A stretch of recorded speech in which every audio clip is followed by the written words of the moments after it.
Sahabat Celtik Iman yang terkasih, salam sehat selalu untuk kita semua. Pada Celtik Iman Katolik, kali ini saya mengajak kita untuk melihat bagaimana keadilan sosial terjadi dalam masyarakat. Keadilan sosial terjadi ketika martabat mutlak setiap pribadi dihormati dan hak-hak yang dihasilkan dari martabat itu dijaga dan diperjuangkan tanpa pengecualian. Di antaranya ialah hak untuk berpartisipasi aktif dalam kehidupan politik, ekonomi, dan budaya masyarakat.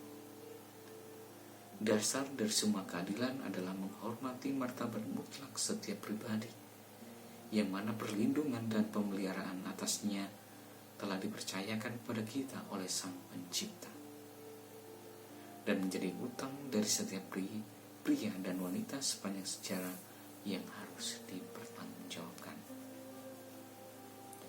Paus Yohanes Paulus II dalam ensiklik Solicitudo Rei Socialis mengatakan bahwa hak-hak asasi manusia wujud martabat manusia yang tidak dapat diubah atau dihapus oleh negara.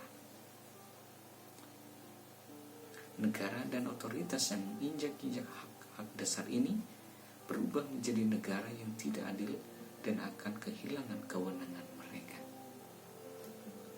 Pribadi-pribadi dalam masyarakat tidak disempurnakan oleh undang-undang, melainkan oleh kasih terhadap sesama, seperti mengasihi diri sendiri. Semua orang sama di hadapan Allah, sebagaimana semua memiliki pencipta yang sama. Semua diciptakan menurut gambar Allah sama dengan jiwa yang rasional, dan semua memiliki penebus yang sama. Maka oleh karena semua manusia sama di hadapan Allah, setiap manusia memiliki martabat yang sama dan berhak menuntut hak asasi manusia yang sama. Karena itu setiap bentuk diskriminasi sosial, ras, jenis kelamin, budaya, atau agama terhadap seseorang merupakan ketidakadilan yang tidak dapat diterima. Mengapa ada ketidakadilan di antara manusia? Apa yang menyebabkan dan bagaimana kita menghadapi ketidakadilan itu? Semua manusia memiliki martabat yang sama, namun tidak semua memiliki kondisi hidup yang sama. Jika ketidakadilan merupakan hasil dari tindakan manusia, hal itu bertentangan dengan Injil. Allah memberikan talenta yang berbeda-beda. Ia menghendaki supaya kita saling melengkapi satu sama lain. Dalam kasih, seseorang harus dapat melengkapi apa yang tidak dapat dimiliki oleh yang lain.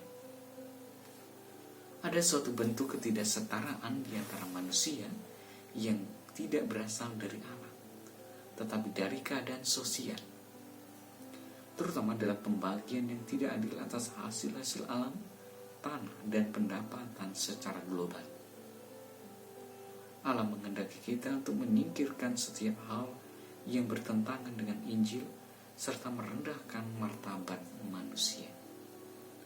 Namun ada juga ketidaksetaraan di antara manusia yang berjalan sesuai dengan kehendak Allah. Ketidaksetaraan dalam talenta, kondisi awal, serta kesempatan-kesempatan.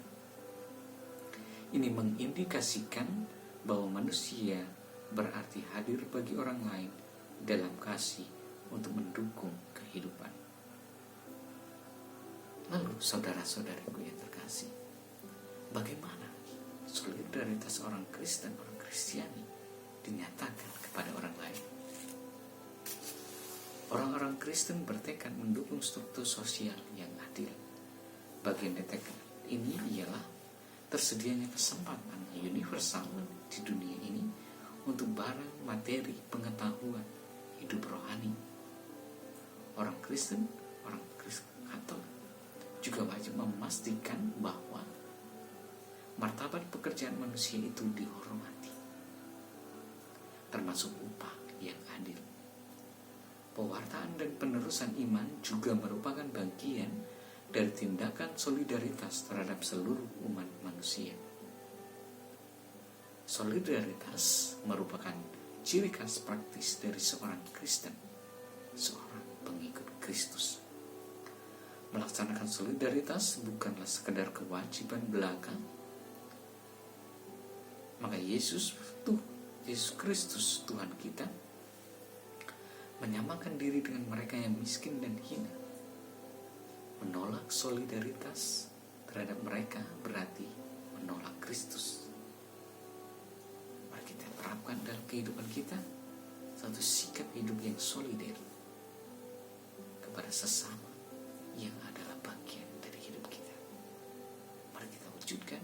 Tuhan Yesus memberkati.